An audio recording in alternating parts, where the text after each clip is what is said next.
Live. It's live. It's live?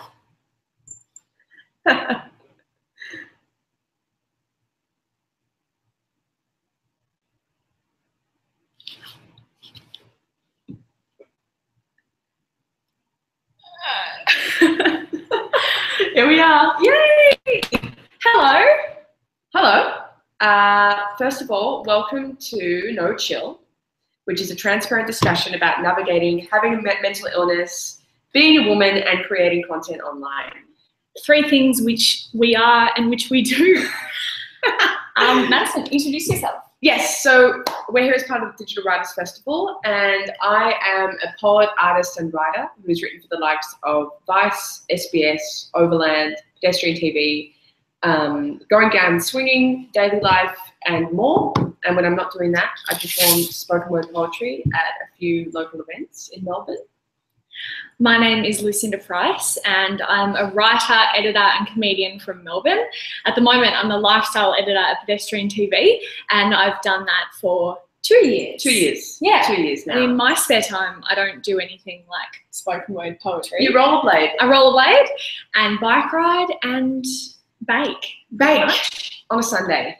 Sunday. Yeah. Sunday bake. Sunday bake day. I feel like it's apt to plug our social media pages. It's a Digital Writers Festival. Digital Writers Festival. You gotta keep tabbed in. So I'm gonna start. My Instagram is at Madison R for Rose, which is my middle name. Yep. Griffiths. 1 D in a Madison. That's where I'm pretty much most active, I'd have to say. My Twitter is mgriffith with a Z. It's the stinkiest Twitter handle ever. I don't know how to change it. I was young, I was impressionable, but I explained to Madison before, I'm pretty sure you can change. Oh wait, maybe you can't. She thinks you can. Can you change your Twitter handle? Does anyone know? Send us a message, send us a tweet at hashtag DWF17. Let us know. We have no chill. Zero chill. We're 2 minutes in and there's no chill already. No, but do send us questions on Twitter, or even like if you're on this link on YouTube, you can just type a comment below. We will get to answering the questions if we have any. If you have any, if anyone's watching this, if anyone's out there. My Instagram is Froomes. That's my middle name. It's FROOOMES. People always wonder where that came from, but yeah, it's just my middle name. And yeah, you can get me on there. You can get me on Twitter. I think it's Lucinda F Price. It is. It is that? It is. I tagged you in it this morning. Yeah, I don't know how to use Twitter, so don't bother following me on there. I mean, do, but don't expect anything. Yes. So if you are familiar with our work, the content we create is very different. But one thing that you and I have in common, how do we go about this in a non-kitsch way? It's just that we have mental illness. We have mental illnesses. That's why we're here. That's why we're talking about. I mean, I think it's important to say we're not talking about it as in it's a badge of honor. Like, our mental illness actually makes it really hard to make stuff consistently online. And I thought this talk would be a really important way to shed some light on how we deal with it as content creators. Yeah, and we also want to make a point that we aren't speaking about how we're viral sensations. Like, we don't think we're famous. It's more that we've made a job out of making stuff online. Yes. Yeah. As I'm sure a lot of people watching this have done or want to do. Yes. That's what we're going to be discussing today, not how we have 100,000 followers. So we think it's important to first go into how and when we started creating content online. Lucinda, feel free to take the reins. Start with myself.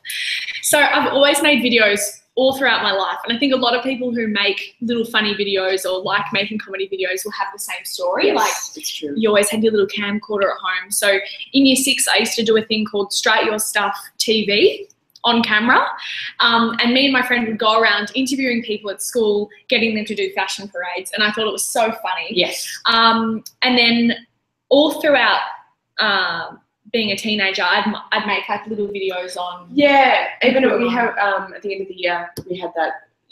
Lucinda did a hilarious Chris Crocker impersonation for the end of school. For context, Lucinda and I went to school together. We've been best friends for a very long time. We have, and that video was played like to the whole assembly, and it was the most embarrassing, ugly thing I've ever done. But I will do anything for a funny video. Yes. And I guess I'd always made videos for my friends, but the moment when I took it from just to friends to the public was I interned at Fox FM during university in 2015. And I was tasked one day with making a Vine style video. So back in 2015, it's a long time to think about. It was peaking. Vine was peaking. Vine was the thing to do. People were getting millions of views. And I really liked the video concept of Vine because you had 6 seconds and you had to somehow make something funny. Yeah, it's genius. And it also ruined our attention spans, but that's another thing. So I made this short little video all about what it's like to be on a diet and when you eventually smush cake in your face because being on the diet sucks. Yes. The video got 1.6 million views, which was a lot back then. It's a lot now.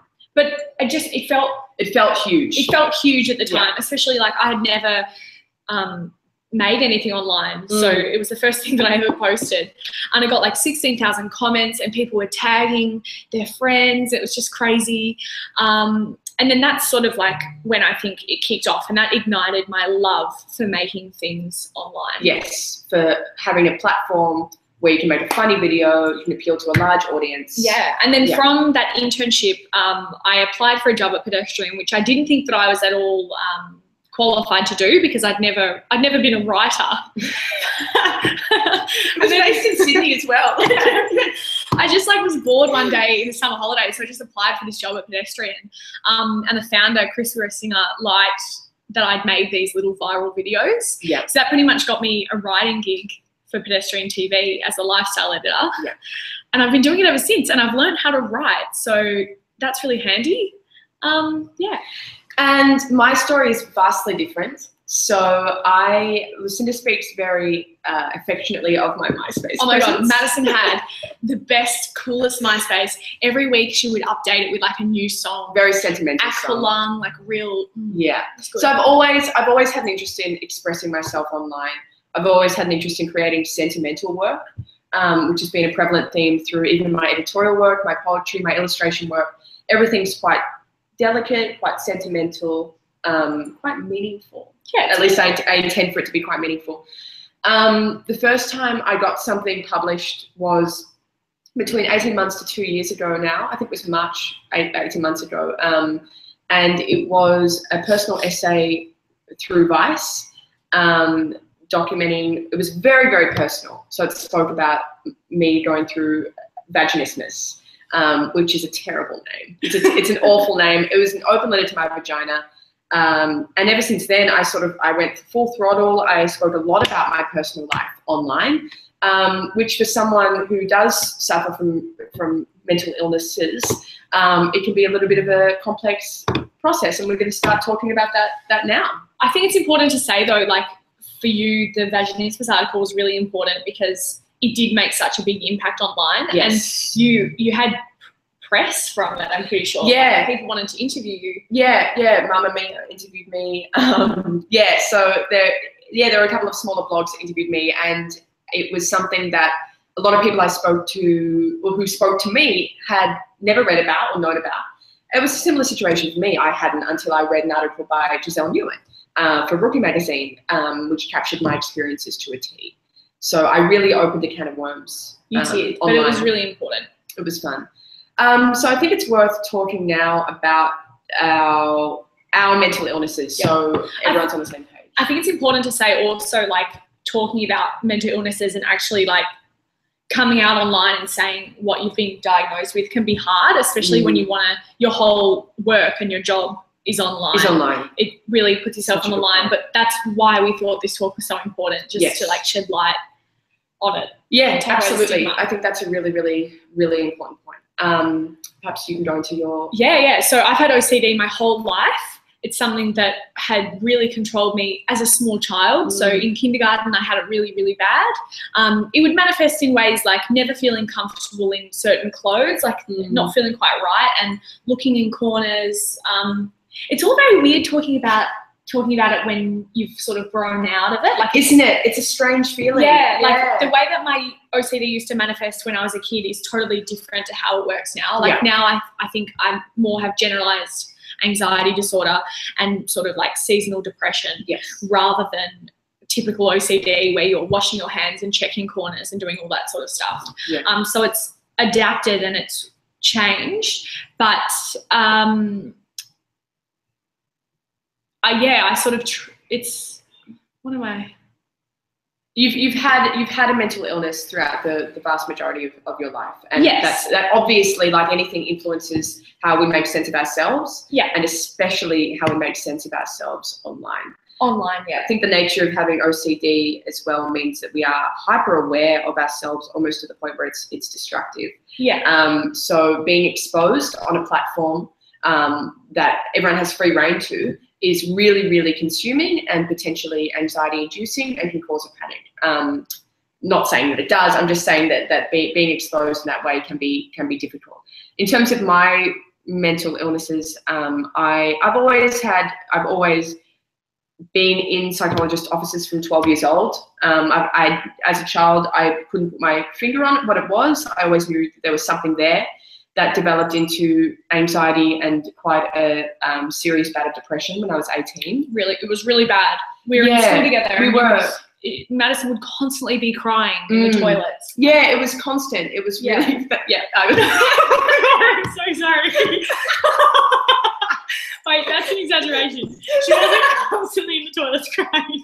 I just when I think about our relationship in year 12, it was quite a time. It was quite a time. I remember it was quite a significant time. No, and I'm glad you said that. I'm sorry. Because that was where I was. I was confused. I was incredibly depressed. It consumed you, I'd say. It did consume me, and since then I have managed it in different ways, be it through different medications. I certainly wouldn't say I have depression now. It's more a generalized anxiety disorder or quite a particular type of obsessive compulsive disorder, which dictates how I live my life. I do manage it. I go to a site. We do want to make a point that we do manage it. This isn't something that we need help with. We have help. We have each other. I've got a psychologist. Yep, psychiatrist. I'm on quetiapine. So my moods are nice and managed. Yeah. I've managed my moods, but yeah, it definitely has an influence on what we make and our output and how we feel about our work from day to day. Absolutely. It changes. There's an analogy that I'm dubious about you using. But I have to use it. Every time that we have gone through this talk before doing it, I've mentioned this. I want to say depression for me at least is sort of I feel like I'm going to offend someone. It's sort of like having diabetes, you know? I'm not affiliated with this. You're always going to have it? Is that how diabetes works? I don't think you've looked into it enough. The point that you wanted to make is that it's not glamorous. It's not exciting. It's just a thing that you have, and you're likely going to give it to your children. As my parents and my forefathers have passed on to me. Thanks. Very willingly. Yeah. So we do manage our mental illnesses. One thing that's important to note is that when our online identities become a huge part of our lives, and I think that's true of anybody that has a Facebook profile or anybody that has an Instagram page or Twitter handle. But for us, the costs are higher because we do use it as a platform to essentially advertise and make money. Make money. So it sounds like we get teeth whitening products. Oh my God. We're not there yet. If you have anything, this isn't a sponsored post, but if you have anything you'd like us to wear, let us know. But the point is that rather than checking walls and corners, well, Lucinda, you made a point to me in when we were debriefing. You see the world in terms of content, and it can become quite an obsessive, quite a compulsive practice. Yeah, I think even your average punter who doesn't use Instagram as thing. I have friends who would be going out on a night out and they would have an alarm on their phone set 10 minutes before the Uber comes so that they could take photos. Yeah, and stuff like that. I think, when you're tailoring and changing your life as a means of creating content for people who you don't care about, can be, that's when it sort of is a bit dubious. And like OCD, there are rewards with fulfilling things on the list or things that are compulsions. So it's not necessarily that it's enjoyable to, like, if I haven't made a post for a while, I start getting a little bit like, oh my God. Yeah, everyone's going to forget about me. Yeah, so it becomes a little bit of a compulsion. And yeah, like we're saying, we don't think this is uniquely experienced by us or necessarily by people who have mental illnesses, but it's certainly amplified. Yeah, definitely. And yeah, again, the stakes are high for us. It's not because we're Kylie Jenner. It's the worst example. But yeah, you know what we mean. You know what we mean. Yeah, just for anybody, for Lucinda's friends who set a timer before the Uber. That's sort of They're your friends too. Our friends do that. I think I want Madison to talk about something that she does, a way that her OCD manifests, because I've seen this firsthand, and I think it's actually quite just not disturbing. It's something that I haven't written about, and I haven't, because there are certainly facets to my mental illness that are stomachable and palatable to people, and people can identify with them. I wrote an article for Vice saying, I can't remember the title, but it was like when you accidentally kill people with your mind, and it had to do with having OCD, having Puro, as well as I'm a needy woman, which also had to do with having Puro. So I do write publicly about these things, but there are some things that I don't share, and perhaps I will share some screenshots of this notorious list that I have. It's the list. It's the list. The list is the way that Madison's OCD manifests. Yes. Before we get more into the rest of the talk, I will describe this list to you. So when you're a creative freelancer, you're your own boss. You are your own boss, and a lot of people make comments about your productivity or lack thereof. I'm sure no one does that, but you feel that as being someone who writes editorial, writes opinion pieces, writes poetry, illustrates. I'm certainly across the board in terms of where my efforts are split. So I thought it would be smart to have a list. Makes sense. Makes sense, doesn't it? Have a list to keep myself nice and organized. This list took a life of its own. It became incredibly disturbing in the sense that I wasn't allowed to necessarily. For instance, here's an example.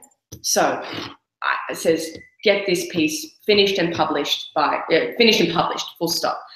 Once you do that, then you're allowed to check your Facebook events. Once you do that, then you're allowed to have a shower. Like, honestly, it became so insidious that I felt like a really bad person to be around, because I couldn't get on with my life unless I tipped something off the list. It became a compulsion. So then the worst part was there was a reward loop, because when people commented on my productivity, like, wow, you get so much done. You've had X amount of, I think it was like 30 or something pieces published by 8 months into my writing career. I became a little bit addicted. I thought the list was necessary. I'm still not necessarily over that, but it's worth acknowledging. I think it really affected Madison's social life with me even. I'd suggest a book to her. And I kept suggesting it because she kept sort of like brushing it off.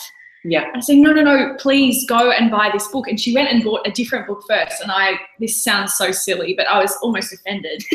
And then she explained the whole listing to me, and I thought, oh, well, of course you couldn't buy that book first. It wasn't on my list? That wasn't on the list. It became on the list, so now it's on the list, and I'm currently reading it. But it took a while. It did take a while, and I have to obey this list. And that certainly syncs up with the content that I create, for sure.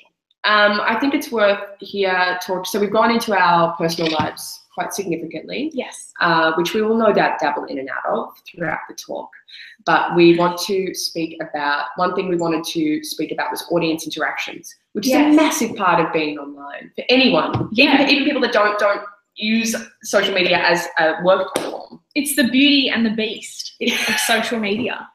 It is, though, because never before have people who create content had such an immediate reaction. Like when people used to make a TV series, all the producers were like, yes, this is going to be so good. Everyone's going to love this. And then it flops. Yeah. And they've put millions of dollars into it. Yeah. These days, shoot a 15-second video and you'll know within another 15 seconds if it's worth anything. Absolutely. At least from someone else's point of view. And that point's really important, if it's worth anything. But when you're distributing work online through your own brand of person, be it Frooms, be it Madison Griffiths, you can feel married to that worth. Are you worth anything if someone doesn't necessarily comment quickly saying, preach, girl. Preach, girl. This poem is amazing. Shook.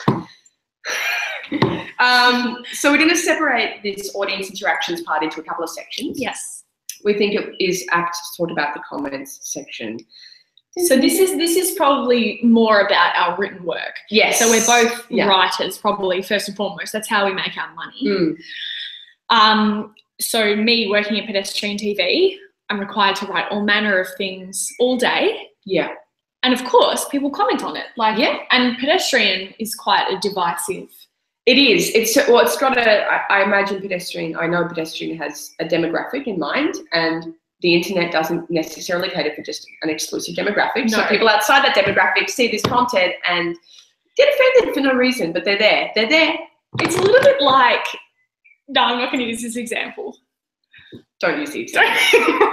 I don't know what it is, but I'm happy for you to keep. Basically, my point is we're making this content online all day, so there are so many comments to read through. Yes. But people always say, don't read the comments. Don't read the comments, honey. Don't read the comments, hun. Block it out. Block it out. They don't know, those trolls. They don't know you. Don't know what they're saying. They don't know your story. But we're here to say that we read the comments. We read the comments. We're not saying do read the comments. We're saying we read the comments. That's what we do. For us. We read every single comment. So before I was speaking about my video that I made at Fox FM, they got 16,000 comments. And I read every single one of those 16,000 comments. She did. I spent hours and hours reading the replies on comments. I learned a lot about myself in that process. I learned that people think that I look like Owen Wilson. Yes, and Cody Simpson. I read that once I nearly had a punch on with a chick on Chapel Street, something that I'd forgotten. I was obviously blackout drunk at the time. So you learn a lot about yourself in the comments. It's worth noting here, you also learn a lot about the people that are consuming your work. And people don't like women online. They can be mean for no reason. They can comment on your appearance for no reason. Yeah. So it's when we say we read the comments, we don't take it as gospel. No, absolutely. We're reading it from a detached point of view. I think that's important. That's a really good point. Yeah. I remember when I first started making videos and putting my face out there, I would get really offended at the comments saying that I look like Owen Wilson. I can laugh at it now. I think there was one comment. We shouldn't like. There was one or two. There was a few. Yeah. But it's funny, the common theme, no matter what I'm doing in terms of making a video, like no matter if it's really funny or just me being glam and like doing something glamorous, there will always be comments about the way that I look. And I don't really think men get that as much. No, I'm going to say I'm sure that they don't. I'm sure that they don't. Well, you found that you did a video with two male comedians and you were commented on. I remember from memory. I can't remember which video it was, but it had much to do with criticism of you or comments about your appearance. So yeah, that's not necessarily the point we're trying to make, but it needs to be noted. Yeah. That for women the stakes are higher. For women who have generalized anxiety disorders, the stakes are especially high because we don't want to let people down. I'm a serial people pleaser. I am. It's destructive. So when people say something along the lines of go fuck yourself, I want to apologize. I'm sorry. So we're very lucky in the sense that when we do read the comments, we have each other to bounce off. Yeah, so we'll read all the comments, but instead of replying to comments, we'll just print screen them and send them to each other and debrief about it. So we're not reading comments and then internalizing all of this negative feedback that we're getting. We rather use it. We pick out the bits that are good criticism that can improve our work. Yes. I think that's a really important part of comments. Yeah. But we're not taking the fuck you fucking bitch. No. I think the point we're trying to make here especially is that for people that have mental illnesses, especially OCD, we crave control, and being able to, that's our way of regaining control of the situation, is plugging in unapologetically and not necessarily taking on board, but not letting any comment go amiss. So that's, we laugh about it. A lot of the comments we laugh about. We don't reward the comments. We never respond. That's my rule for myself, is no matter what someone comments, Never respond. Never respond. Because it looks like you have nothing better to do. Well, the point that we wanted to make here is that have no chill, but have chill online. Yeah. So don't look like you're reading the comments. Yeah. Because it's more power to them. It's, yeah. Another type of comment that we want to speak about, this is probably more, I mean, that the comment section is more in line with our writing. Yes. Whereas this is more in line with our personal feeds. Yeah. Which is the, I can't believe she did this. I can't believe that you spent so much time making this. Can't believe you took a video at Emo Road. I can't believe that you spent last Sunday with your mum and you took a whole kit of dress ups and took this video to put on your Instagram. Yes. I get these sort of comments all the time. She I've gotten does. them my whole life. Yeah. I'm making videos. Yeah. Because I've always made stupid videos. And that's just exactly what they are. They're a bit silly. Yeah. I remember a point for me, I remember I was on the bus in year 6 and this was MSN days. And one of the girls in the year above me was teasing me because I used a full grammatical, I always typed on MSN in like a almost anal, like grammatical way. Yeah. You did. I did, and that was just my way of expressing myself, and she was teasing me about that, and that stuck with me. That really has. So when I made the effort to format my poems in a way that's deliberate, I can feel a little bit exposed. But I think you certainly bear the wrath of that more than I do in terms of I can't believe she did this. Yeah, those type of comments. The comments, I find them really funny because it's like, I can't believe you. It could be applied to anything. I can't believe you bothered waking up today because one day you're going to die. Yeah, it's that's a particularly grim example. No, but that's exactly it. And I think a point that we made in our debrief was about the influence of media. Yeah. And the 21st century. Yeah. Just because it's Instagram doesn't make it any less of a platform than the television. Absolutely. In fact, I think it's more influential than traditional media. When I think about the sort of content that I engage in, it's all social media. I get influenced by other people on social media. That's where I watch funny videos of otters singing and whatnot. So that's where I'm at all of the time. And I go to social media for the same reason I would have gone to television 10 years ago. Yeah. So to downplay our content is to downplay digital content in general, or all content in general. But it's almost, I know, and writing for pedestrians, sometimes I almost feel like I need to say, oh, it's just a digital, just a digital thing, you know, as if written work that's not on paper is any. Absolutely. Do you know? I totally get what you mean. I think it's maybe a hangover. Baseless. It is a hangover. It's a hangover of the past, the good old days. Yeah. It's a hangover of that. Yes. So we think that those sort of comments we downplay completely. We think that they're totally silly. And that's how. So shut up. Back off, please. Imagine if someone just tuned in as we said that. Yeah. I think. Yeah, the point about keeping tabs on public engagement as being really important for a content creator is real for me in different ways to you, because the work I produce is centered around larger systemic, don't say larger, but like large systemic issues, predominantly sexism. So it is hardly surprising that the comments that I receive online are quite sexist. And they're just, it's a hot topic. It's a hot topic. You're going to get people commenting. Yeah. When I wrote a piece about veganism and sexism for daily life, I opened another can of worms, which meant that. What was the title of that piece? It was "I Don't Eat Meat Because I'm a Feminist." That's a inflammatory title. But as it should be. Yeah. I raised some really, really important points in my opinion.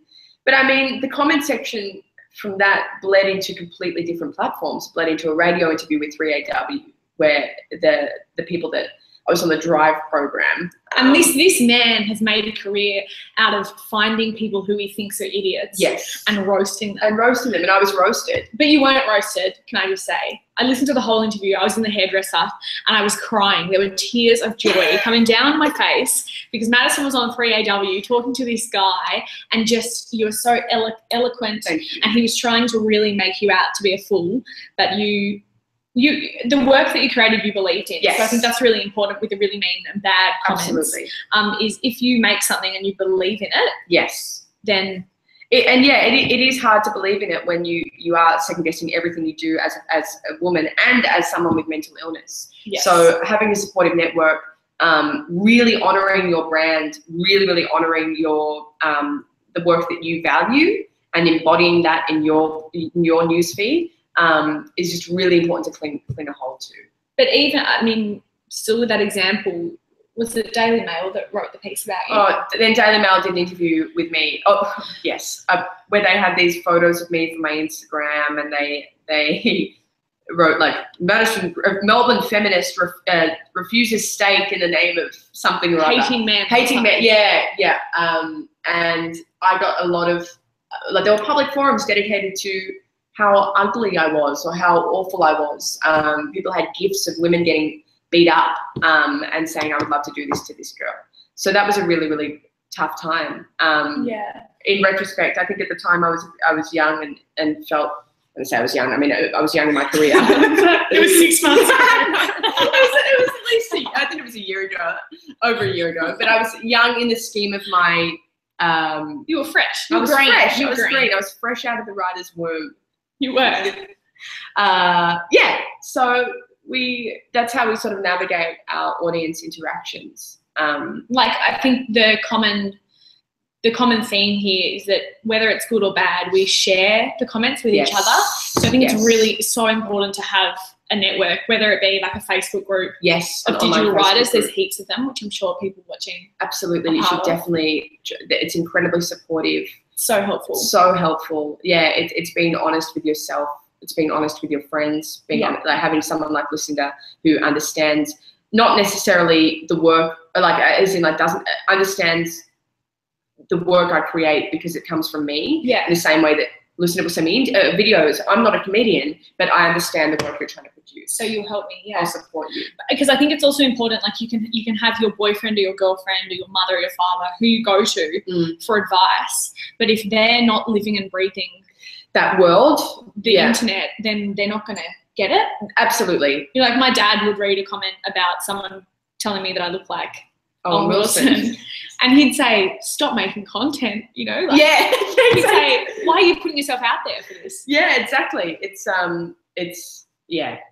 a really important point. One thing we really want to get into, and I think this is really at the heart of our talk today, which is what happens. Oh, wait, no, before you start, actually, there's one thing that we forgot to talk about in the debrief, which is good, which I want to say. Yes. Is with your work, with Madison's work, it is talking about big issues. I want you to explain how you've had a fallout in relationships, in real life. In real life. So in terms of like how my online work impacts my mental illness in real life, because I grew up out of Melbourne, out of North Side, out of Melbourne. I obviously, my opinions can differ to a lot of people who I value, a lot of people that I love.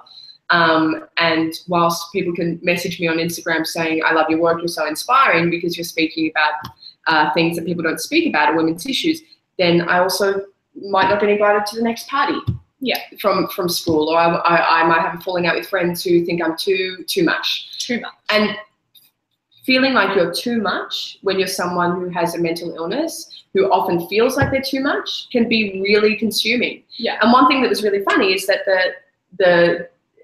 all the Daily Mail and 3AW nonsense didn't hurt as much as someone who I love disagreeing with my work online and making me feel like too much.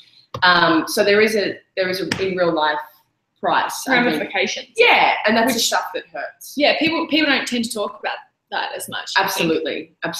Yeah, because people always talk about the trolls. Yeah. The trolls don't hurt because they're just people who are bored, or absolutely, you know, it really hurts when someone you care about and someone who knows you and knows your intentions. Yeah. Like these people who have decided not to be in your life, or not even that. People who have taken issue with your work know you and they know me, know that you're coming from the right place. Absolutely. And yet, so I think that certainly does affect my the way I manage my mental health. That it goes far beyond the content I create online. Actually affects what happens in my IRL space, and then I have to manage that. Yeah. And that sort of leads really well into what happens when you turn. One thing that we really wanted to speak about is what happens when you turn your personal experience into content. Yes. I'm going to throw that to you because I like your example. Yeah, sure. Well, I've got another example to yes, speak with. please. But so last week I got my lips done for a story. You did. And the part for me with OCD is I also deal a little bit with body dysmorphic disorder. Yes. Yeah, big time. And I have for a while, and that's still a bit too raw for me. So I don't actually. Yeah, I'm surprised you did. I know. I just wanted to pop that in there. So that was like a big thing for me to write about getting an enhancement or a beauty change. Yeah. But I did it, and some of the comments were quite mean, like she looks worse like that or whatever. Yeah. But I've gotten to a place where I can deal with that now. But I thought it was really funny because when I got my lips done, I had to get a lump removed and I had an allergic reaction to the dissolving ingredient. And so as a result, my lips were huger than that. I'll retweet the image. Retweet the image. You've got to see this. Hashtag DWF17. So I think it can be really funny to making content that's in my domain. So it was like funny content was a way of me unpacking my mental health, unpacking your body dysmorphia, unpacking shame surrounding unpacking shame around changing the way you look and translating it into humor, into comedy. So that's a really empowering thing for you to turn your internalized shame about your appearance into something that you can share with people and be appreciated for. Totally. Which is really exciting that we're at that place. I think so.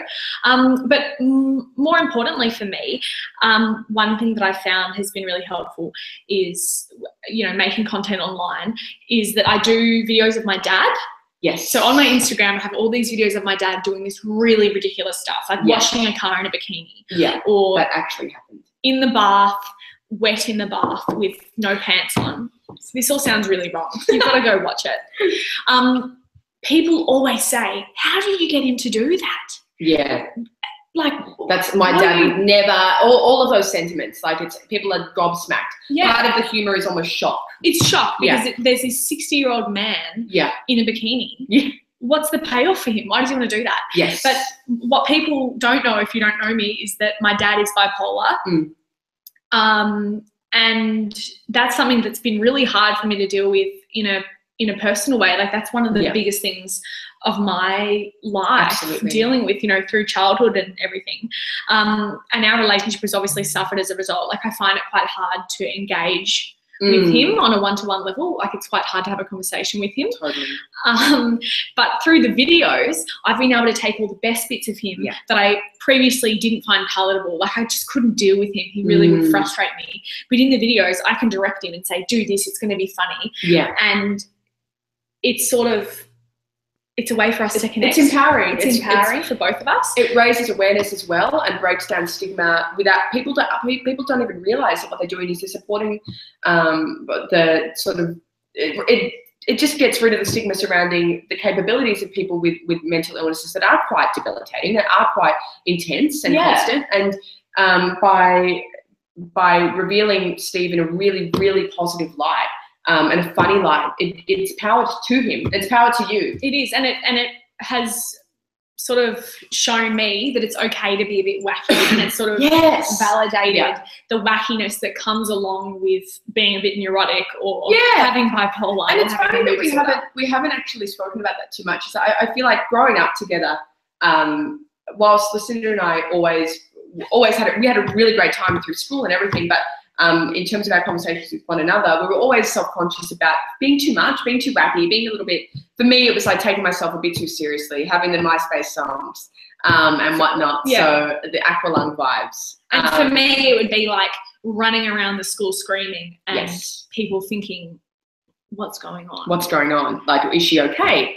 Whereas this platform, having this curated space where people will actually tune in to this element that we were ashamed of perhaps once upon a time is really cool. It's really, really powerful. And not just tune in, give us work and like actually appreciate our brand of being, which is great. And whilst in the topic of turning personal experience into content, my personal experience is obviously very different, and my content is obviously very different. So I've written a lot about personal issues, a lot about really, really shameful places that I've been in mentally, physically, emotionally, and in the way of editorial work, opinion pieces, and memoir.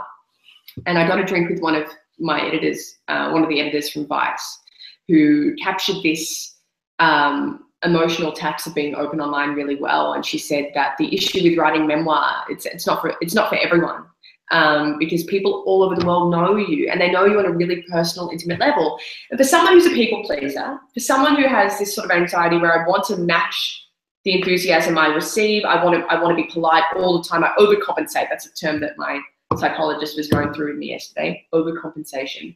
I can feel really bad about not matching them on that level when they're talking about my fucking vagina. They're talking about my past relationships. So yeah, I think that's just certainly been one of the really, really strange things to do with creating content online. Now, we are well aware that there is only a few minutes left of this, so we're going to actually tap into a couple of the questions or comments, if there are any. So I think if you go up, I'll scroll up on the side. Here we go. Oh my God, there's actually comments. Yeah. Thanks, guys. Amy Whitfield is a good friend of mine who is one of the most creative, incredible. She's got the most incredible eye, and she says that she relates to the guilt of productivity and self-reward. Yes. And I know she does. And I've had conversations with her about it's okay to stop and not make content for a week. Yes. And just take a load off and just forget about it for a while, because otherwise you do burn out. You do. It really, really easily. Too much. Hannah has left a comment. I'm actually very familiar with Hannah's writing. She's a champion. I have crippling anxiety and I'm trying to get back into writing after a long and painful break, but it's bloody hard. Do you guys have any tips for overcoming anxiety to create? I think a really important point there is to share your work. Share your work with people you admire. Share your work with friends. It's sort of like ripping the Band-Aid off. Yeah.